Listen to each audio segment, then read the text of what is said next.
I didn't see what he was yelling at. I didn't see the ambulance coming, but I remembered him yelling.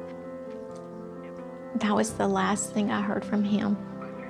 On a Sunday morning in 1997, Julie Kemp, her husband Andy, and their 8-year-old son Landon were driving home from church when an ambulance returning to its station broadsided their car in an intersection. Andy died instantly.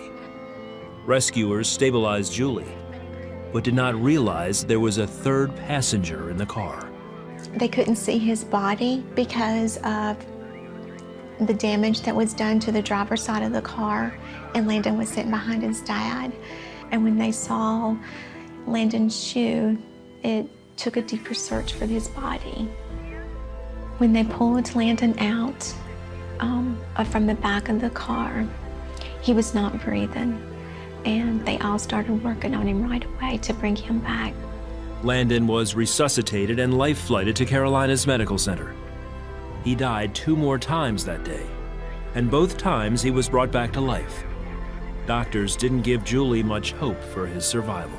They told me that if he lived, which did not look good, but that if he lived, that he would be like an 8-year-old baby, that he would not know how to walk or talk or to eat. I was so desperate that that was okay. I would take that just to have him. He was all that I had. At her husband's funeral, Julie remembers feeling abandoned by God. I was very disappointed, heartbroken. And while I'm sitting at the funeral, I'm fussing at God.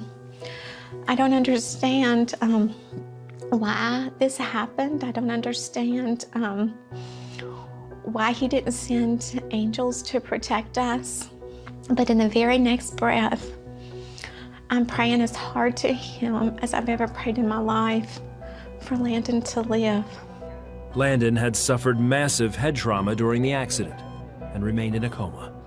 He's hooked up to all kinds of machines to keep him alive, and there are no signs. There's nothing good or bad. They see nothing happening. I kept praying that he would open his eyes. After 2 weeks in a coma, Landon opened his eyes. To everyone's amazement, he had no brain damage. But in the midst of her joy, Julie knew she had to tell Landon about his father. He had scars on his face, and his head was just full of hurt. And I didn't want to hurt him anymore. So I asked Landon, I said, Landon, do you know where your dad is at?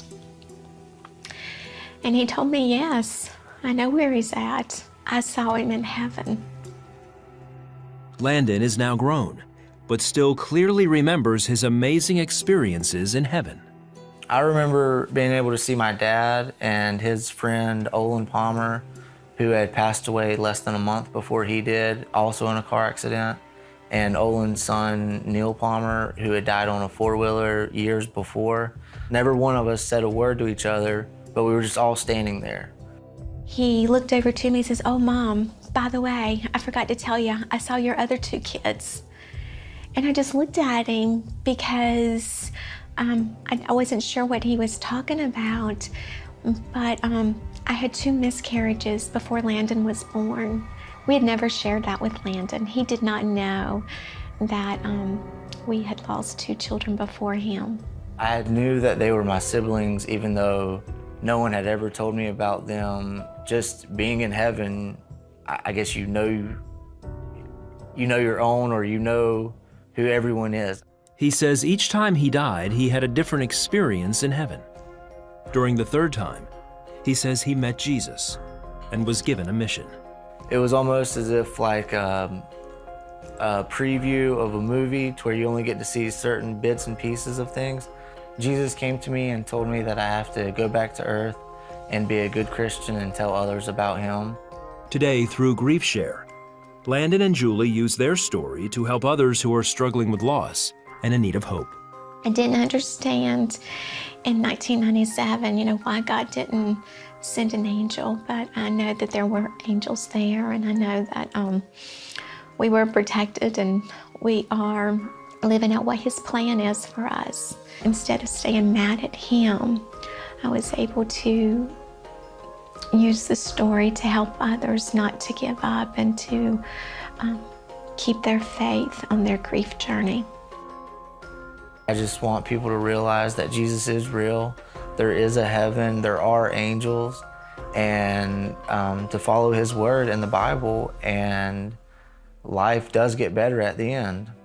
In her book, Faith Has Its Reasons, Julie says God has used their experience to bring others closer to him and has brought new blessings to them. It is a huge blessing that I get to watch my child tell others about Jesus. He is always willing to let others know that there is a heaven because he's been there. I know I'm doing it for Jesus. I know that he's real. I know that angels are there. I know that there's a heaven. I'm not doing it for someone who I don't know or I've never seen. I've seen Jesus. I know he's there. He's asked me to doing this, and this is what I'm doing.